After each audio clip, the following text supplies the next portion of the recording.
Have you ever invested in a project for its long-term potential, only to watch in disbelief as insiders dump massive amounts of their own tokens?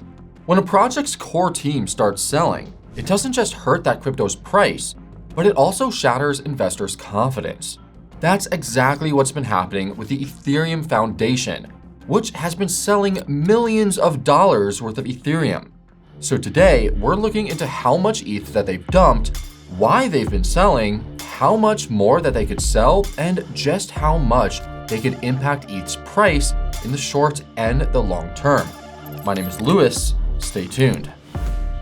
Now, before we begin, you do need to know that I am not a financial advisor, and nothing in this video should be considered financial or investment advice.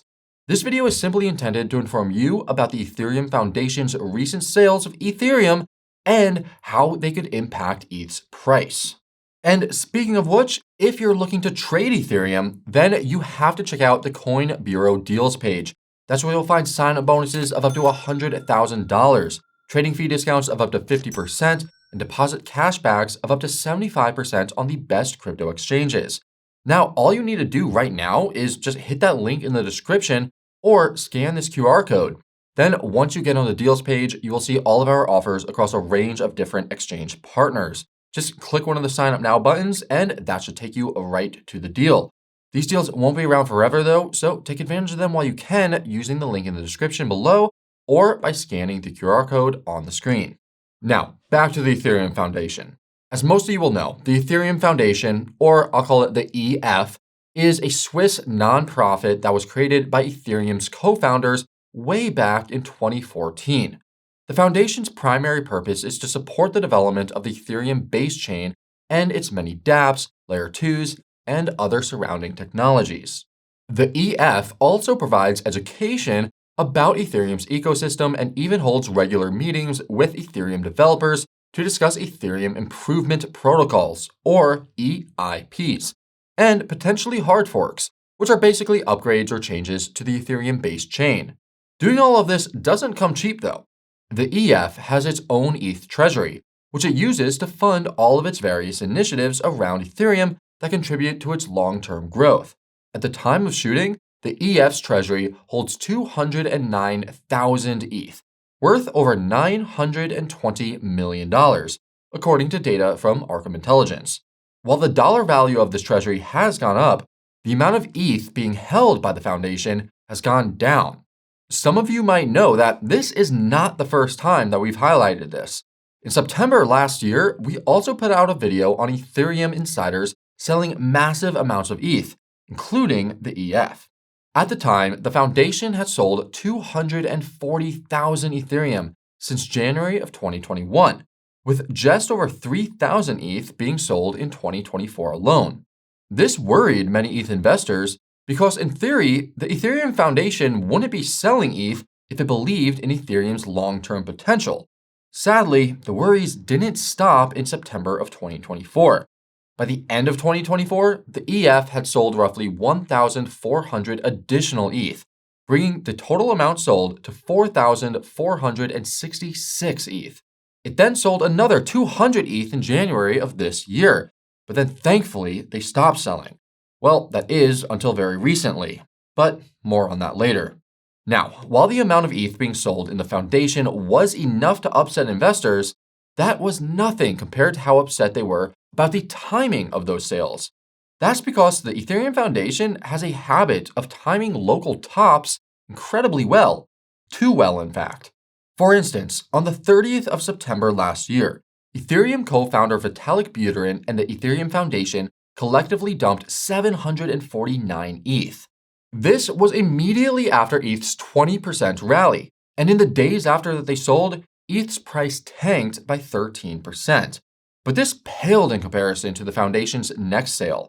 It sold 100 ETH on the 17th of December 2024 after ETH had been rallying for 40 days, with ETH's price pumping by over 60%.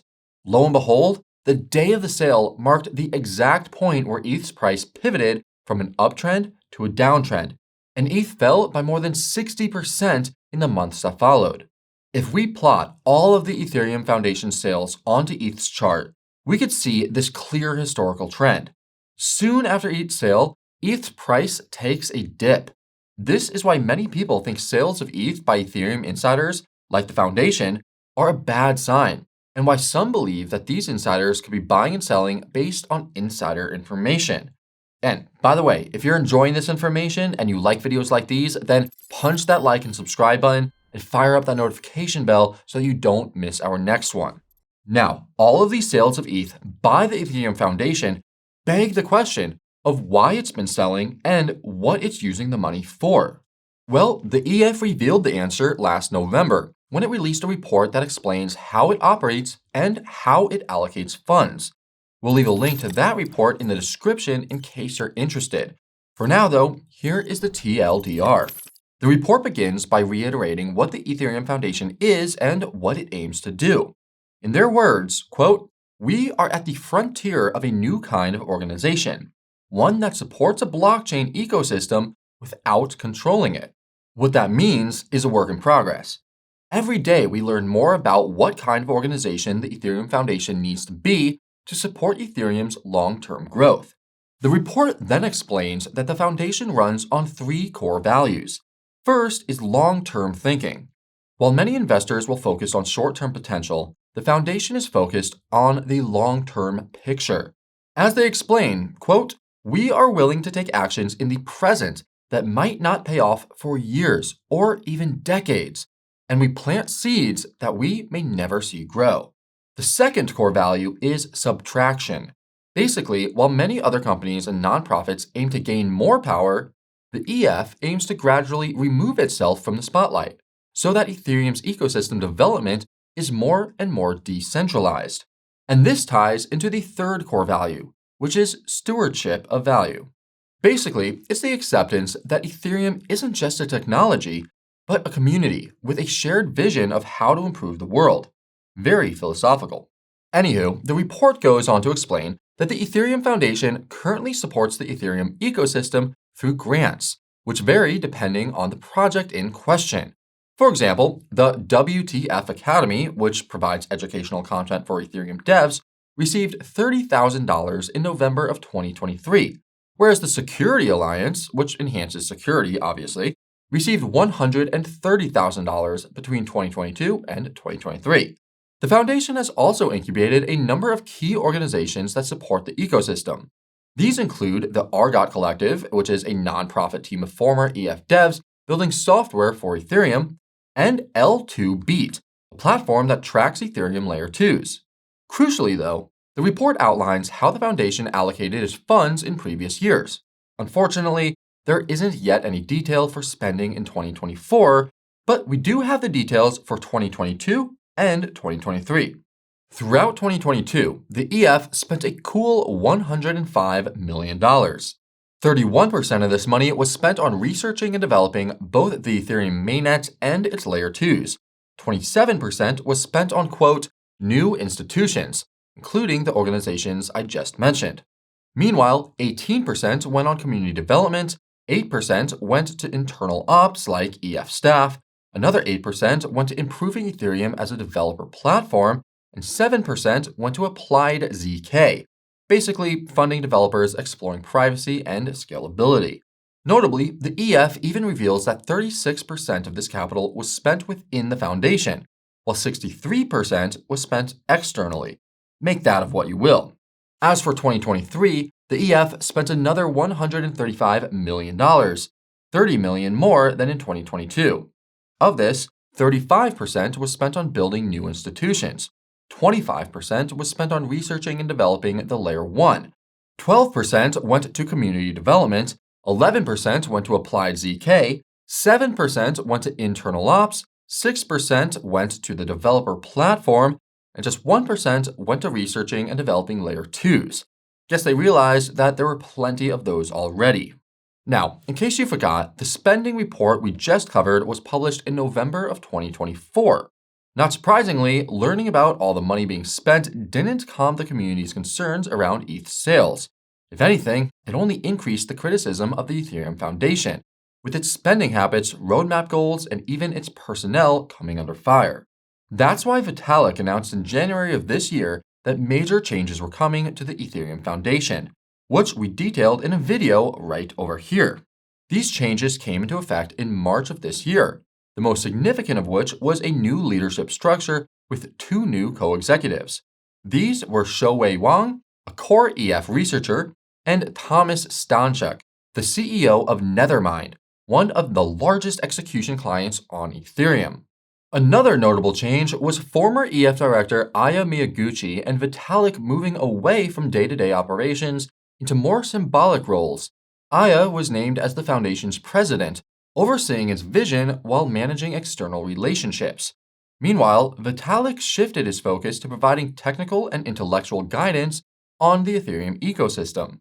Following the leadership shakeup, the ETH announced on X that it would aim to tackle green primary challenges, scaling Ethereum at the Layer 1 base chain, scaling data availability through blobs, the data attachments introduced in the Dencun upgrade, and improving Ethereum's user experience, or UX.